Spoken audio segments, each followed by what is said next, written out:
All right, let's look at motherfucking Zuckerberg.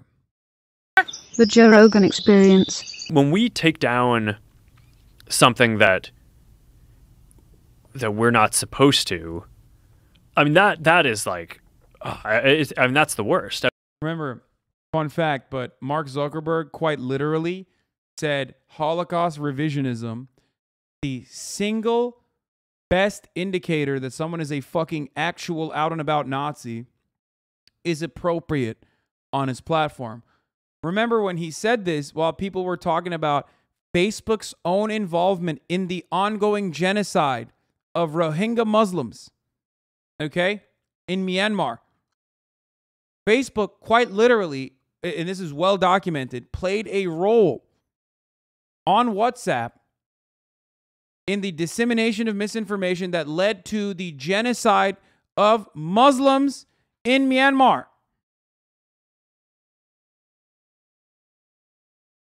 I mean, how do you discern? Like how, like say, like these Christian Facebook pages. I don't know how they found out that 19 of 20 were fake. But if someone just says, I am Bob Smith, and they post as Bob Smith, and they have a photograph, but really what they're doing is trying to talk shit about Joe Biden and get people to vote Republican in the midterms. Like how do you know whether someone's real or not? Like this is the big argument with Elon and Twitter, because Elon asked Twitter, like, what percentage of your website is filled with bots? And they say 5%. And he says, I don't believe you. I think it's higher. And let's find out how you've come to this conclusion. Yeah. And, you know, I believe they said that they just took 100 random Twitter pages and looked at the interaction, and there's some sort of an algorithm they applied to it. But how do you discern? Yeah. So, I mean, I think estimating the overall prevalence is one thing, but I think that the question of looking at a page and bro, am I crazy, or does Mark Zuckerberg look surprisingly more human right now? It's kind of surprising. Oh, you heard Ludwig talk about the genocide in Myanmar? Oh, that's crazy. Yeah, he's my favorite political commentator. That's where I get all my talking points. Is this page authentic? I think that there's a bunch of signals around that.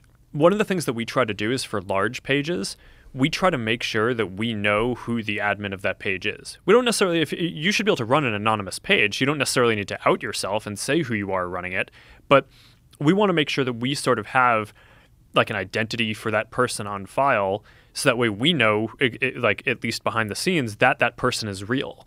For certain political things, I think having a sense of what country they're originating from. I mean, some of that you can do just by looking at where their server traffic comes from, like is the IP address coming from Romania, or because if it's like an ad in some other country's election, then you probably want to make sure that that ad is especially in countries that have laws around that, are coming from someone who's a valid citizen, or like at least in that place. So there's a bunch of, I think, I don't know, one theme in my worldview around this stuff, and when it gets to some of the stuff that we talked about before, is like, I don't think that this stuff is black and white, or that you're ever going to have like a perfect AI system.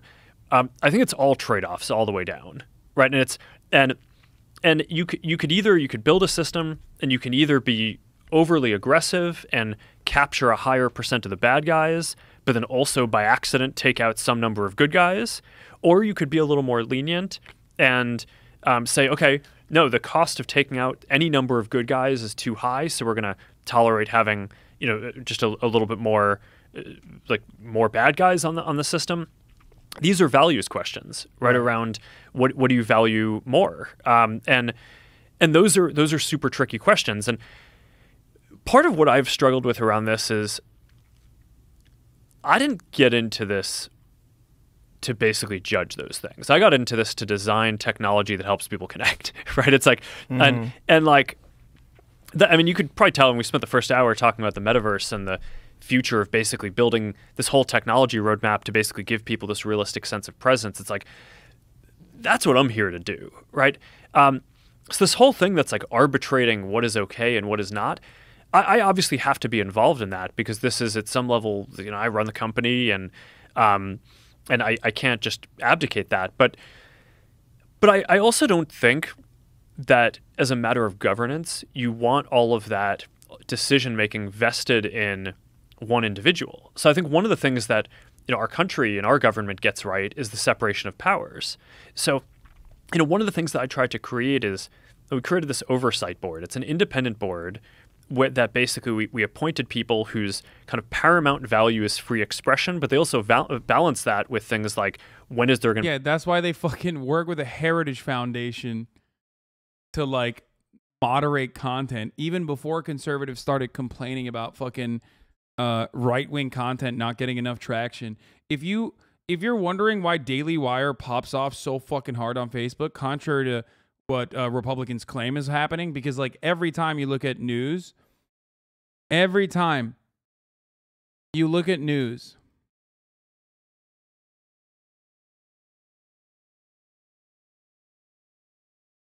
always making it seem like Republicans are not getting any fucking they're not getting enough clout. Oh yeah, no, here. Page 14. Fundamental freedoms, the mission examined, Myanmar authorities. The role of social media is significant. Facebook has been a useful instrument in those seeking to spread hate in a context where, for most users, Facebook is the internet.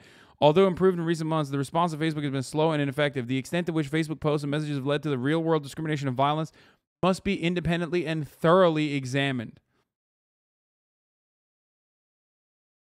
The mission regrets that Facebook is unable to provide country-specific data about the spread of hate speech on its platform, which is imperative to assess the adequacy of its response.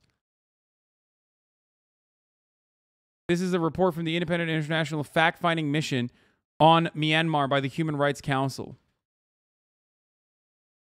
Like, they just straight up are like, Facebook played a role, we just don't know how bad it was. How wild.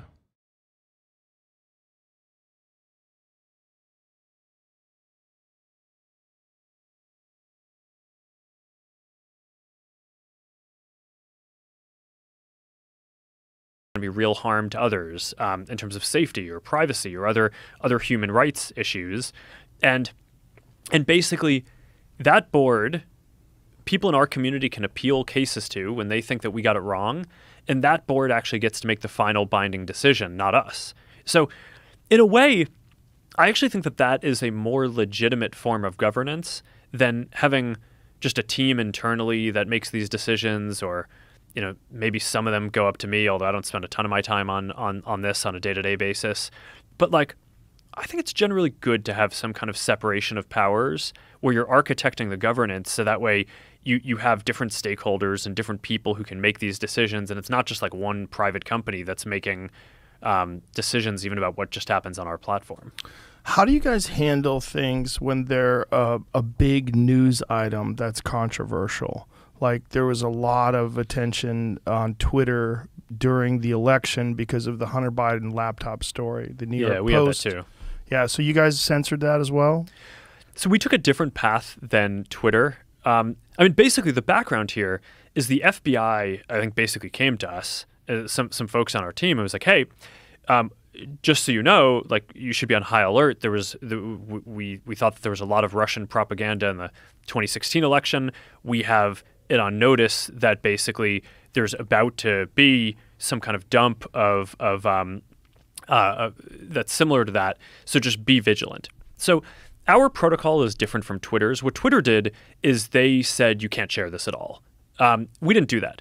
What we do is we have, if something is reported to us as potentially misinformation, important misinformation, we also have this third-party fact-checking program because we don't want to be deciding what's true and false. And for I think it was 5 or 7 days when it was basically being determined whether it was false, the distribution on Facebook was decreased, but people were still allowed to share it. So you could still share it, you could still consume it. So when you say the distribution is decreased, it got shared. How does that work? It basically, the ranking in newsfeed was a little bit less. So fewer people saw it than would have otherwise. So it definitely... By what percentage? I don't know off the top of my head, but it's meaningful. But I mean, but basically, a lot of people were still able to share it. We got a lot of complaints that was the case. Obviously this is a hyper-political issue. So depending on what side of the political spectrum, you either think we didn't censor it enough or censored it way too much. But we weren't sort of as black and white about it as Twitter. We just kind of thought, hey, look, if the FBI, which I still view as a legitimate institution in this country, it's like very professional law enforcement, if they come to us and tell us that we need to be on guard about something, then I want to take that seriously. Did they specifically say you need to be on guard about that story? No, I don't remember if it was that specifically, but it basically fit the pattern. When something like that turns out to be real, is there regret for not having it evenly distributed and for throttling the distribution of that story? What do you mean evenly distributed? I mean evenly in that it's not suppressed. It's not. How does he not remember?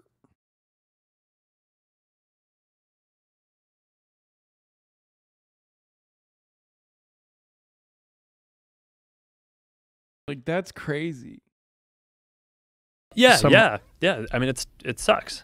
Yeah. Yeah, I mean, because it turned out after the fact, the fact checkers looked into it. No one was able to say it was false, right? So basically it had this period where it was getting list distribution.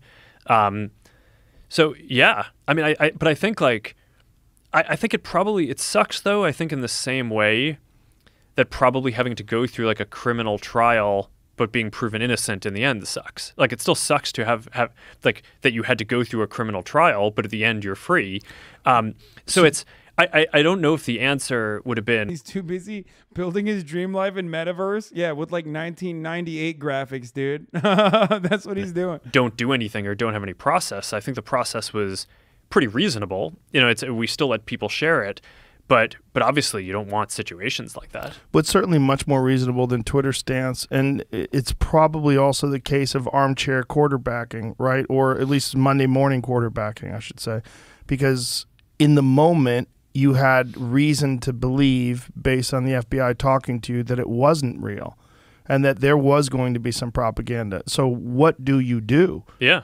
And then if you just let it get out there, and what if it... He's like, genocide, aiding and abetting through not moderating misinformation and an ongoing genocide.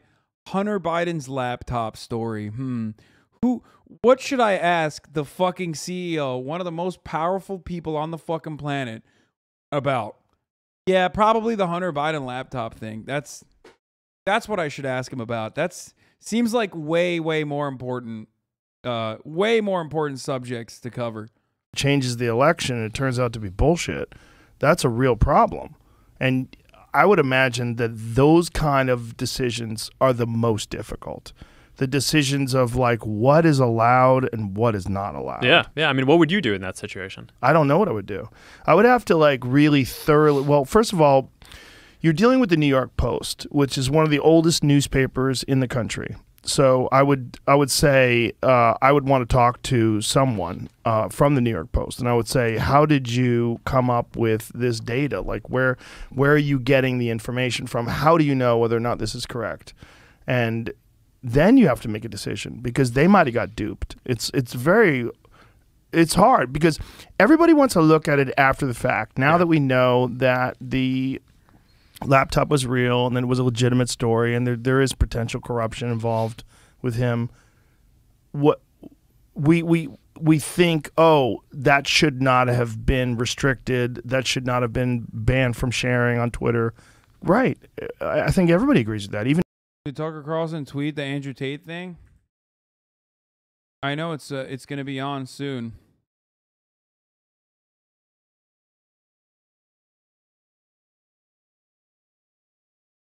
Did he tweet again?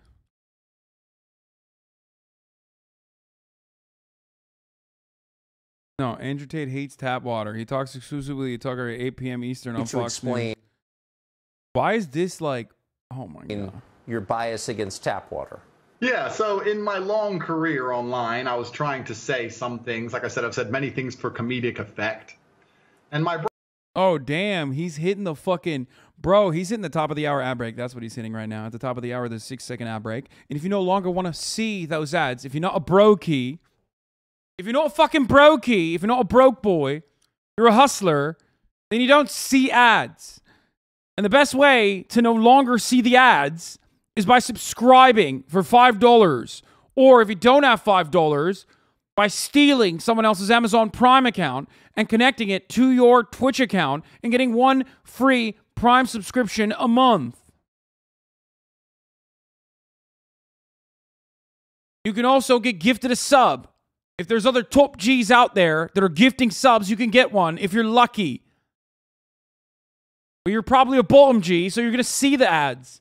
Femboy Agitprop, thank you for the 5 gifted subs. Here's the 1-minute ad break now. But he's not going to be, I mean, that has a delay on it, so he's probably not going to be on yet, right?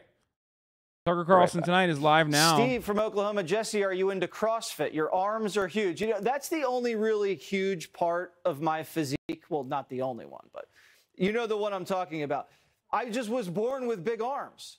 And Yeah, he's not live yet. He's not live yet. Your Tucker used to be your best, but your top G impression is easily your best now. Dude, it's because I consume too much. Sisyphus, thank you for the 20 gifted subs. Tuckered Out, thank you for the 5 gifted subs. The Real Hustlers, Hassler, you, Bugatti, thank you for the 5 gifted subs. Real Bugatti owner.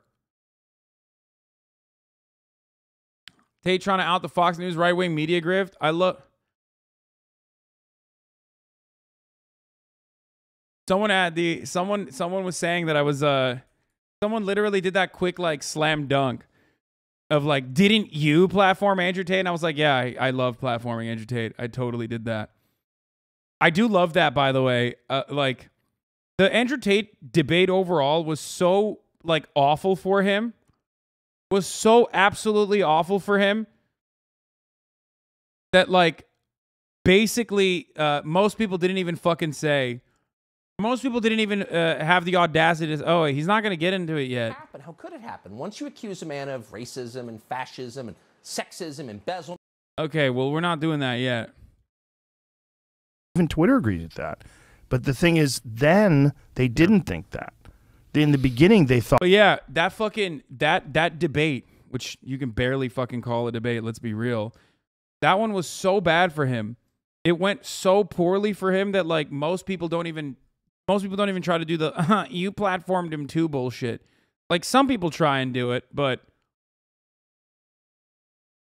Is this the reality where Tucker's now supporting a sex trafficker rapist? What do you mean, dude? That reality is not any different than the reality yesterday.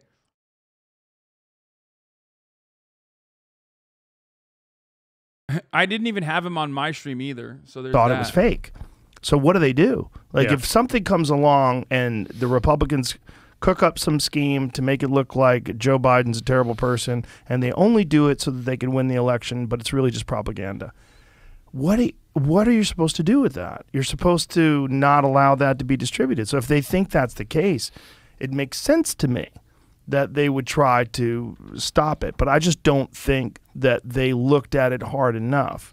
When the New York Post is talking about it, you know, they're pretty smart about what they release and what they don't release. If they're going over some data from a laptop and you could talk to a person, but again, like this is just one story, like one individual story. Like how many of these pop up every day, especially in regards to polarizing issues like climate change or COVID or you know, foreign policy or Ukraine. Anytime there's like a really controversial issue where some people think that it's imperative that you take a very specific stance and you can't have the other stance. Like those moments on social media, those trouble a lot of people because they don't know why certain things get censored or certain things get promoted. Yeah, I agree. And it's like to be in your spot. And I was one of the things that I really wanted to talk to you about is this, because like to be in your spot must be insanely difficult to have. No matter what decision you make, you're going to have a giant chunk of people that are upset at you. And there might be a right way to handle it, but I don't know what the fuck right way is. Well, I think the right way is to establish principles for governance that try to be balanced and not have the decision-making too centralized. Because I think that it's hard for people to accept that, like, some team at Meta or that I personally am making all these decisions And I think people should be skeptical about any so much concentration around that. So that's why a lot of the innovation that I've tried to push for in governance is around things like establishing this oversight board. So that way you have people who are luminaries around expression from all over the world. But I think he's going to forget. I think Mark Zuckerberg, or not Mark Zuckerberg, I think Joe Rogan doesn't understand that, like, coming along and, like, agreeing with, yeah, see? Dude, Joe Rogan experience, I'm calling it. Here's my lock. Yesterday's interview with the CIA guy, today's interview with Mark Zuckerberg, people are going to start saying Joe is inauthentic. He just lets, like, a lot of these villains do PR on his broadcast, which is what a lot of people consider inauthentic about mainstream media as well. I think his audience is going to start fucking yelling at him about this shit. Because, like, remember, when he has right-wingers on to, like, promote right-wing values and whatever, they're edgy. They're oftentimes, like, actually being blocked by, you know, mainstream media. They're, like, not libtards. So that's seen as, like, sticking it to the man. But now he's, like, he's not even giving any pushback. Getting, like, some of society's worst villains. This is the exact opposite of Elon Musk. People on the internet love Elon Musk. Okay, they love soy-facing at Elon Musk. So when he did that interview with Elon Musk, everyone fucking lost their shit. Zuckerberg is the exact opposite. People hate Zuckerberg. What's next? Is he going to have Bill Gates on?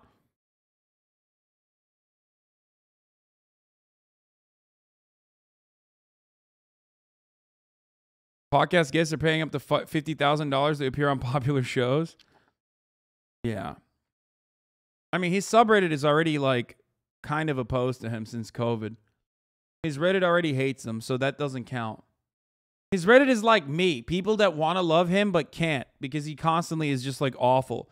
But there's the nostalgia element of, like, old Joe Rogan that they want a return to, and that's why they, like, immediately go crazy whenever Joe has, like, another guest that is reminiscent of that. But anyway, my point is,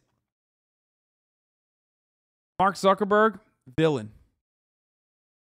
Nobody likes Mark. Nobody.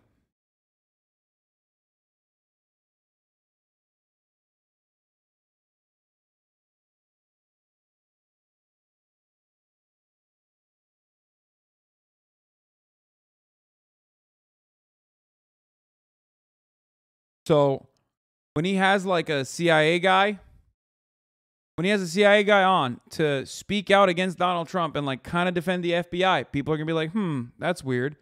Why is Joe Rogan having a CIA guy? CIA is not that good, right? I mean, I thought the CIA was bad.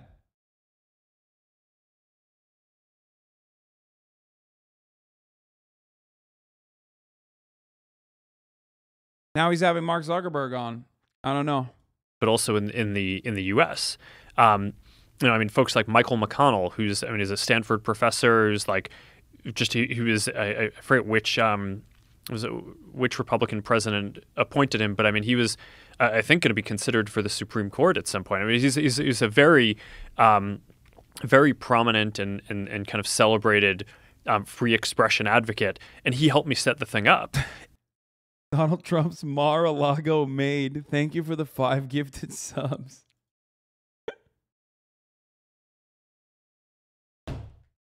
Every now and then, there's a dumbass username that still gets me, okay? And that's...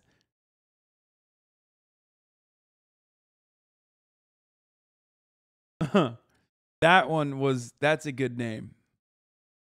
And I think, like, the beauty of GRE is that he tries his best to keep his platform unbiased, which is extremely rare nowadays. Yeah, dude, Joe Rogan, totally unbiased and definitely not an out-of-touch wealthy guy who, especially since moving over to fucking Austin, has become like a full-blown right-wing crank.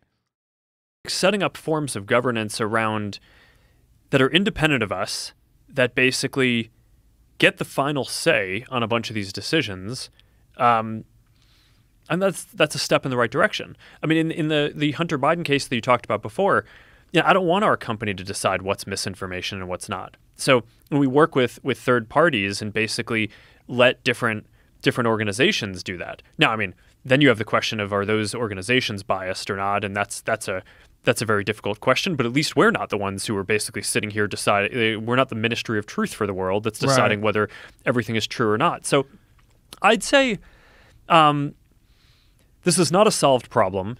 Controversies aren't going away. I think that it is interesting that the U.S.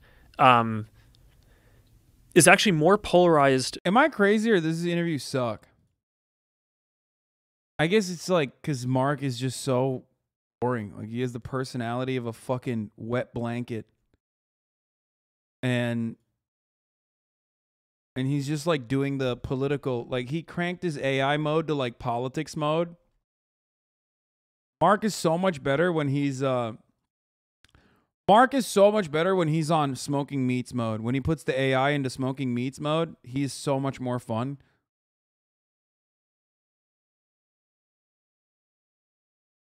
Facebook Oversight Board says post critiquing RSS BJP highlights minority concern, allows it. Upon its review of the post, which included the video, and the Oversight Board says its decision to remove it was not in line with Facebook's community standards. Wait, what?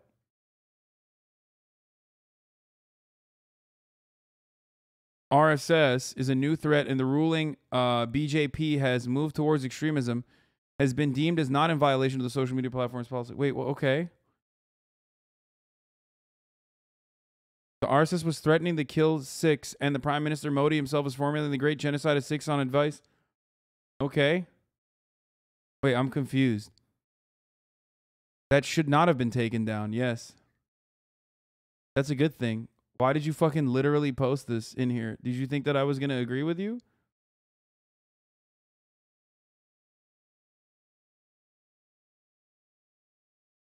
Chatter, do you think I'm a fan of the BJP? What's going on?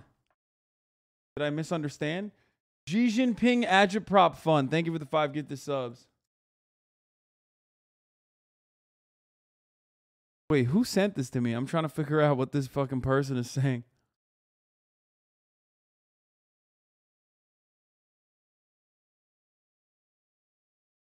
Okay, that was classic sick lol. Brother, I don't know if you just like Googled Facebook. Facebook is unhinged in India. Facebook is probably unhinged in India, but this is the one time where they did the right thing.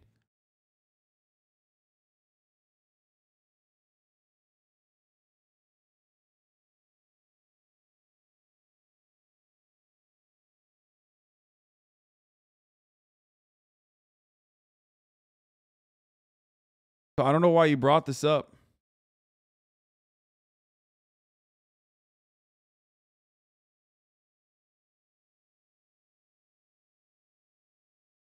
Schrodinger's Cussy. Thank you, Schrodinger's Cussy. Oh my God, he's talking about myocarditis. Than most other countries. So I think sitting in the U.S. Megaphonic, stop sending me the fucking boring 420 link, please. I got it. You like weed, okay? 420. And it's easy to extrapolate and say, hey, it probably feels this way around the whole world.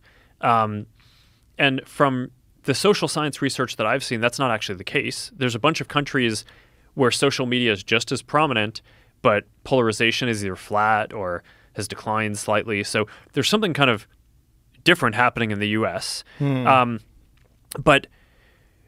But for better or worse, I mean, it does seem like the next several years do seem like they're set up to be quite polarized. So I tend to agree with you. There are going to be a bunch of different decisions like this that come up because of the scale of what we do. Almost every major world event has some angle that's like the Facebook or Instagram or WhatsApp angle about how the services are used in it. So, yeah, I think just establishing as much as possible independent governance. If you were guaranteed to get on the show, would you pay $50K to get on, Jerry? No, fuck no, dude. What are you fucking saying? You should have me on for free. Joe Rogan has had people with like significantly less fucking clout and significantly less like social media movement than someone like myself.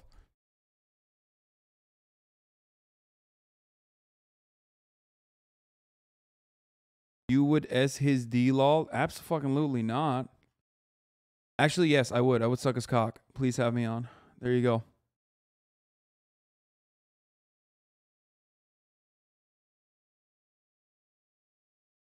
I wouldn't suck his cock, but I would suck his nipples. And I've said that before there was any sort of, you know, Joe Rogan invite at play here. I would suck his extremely long nipples. Num, num, num, num, num. Also, you would have other stuff you can do with streaming in Austin. It's a win-win. Yeah.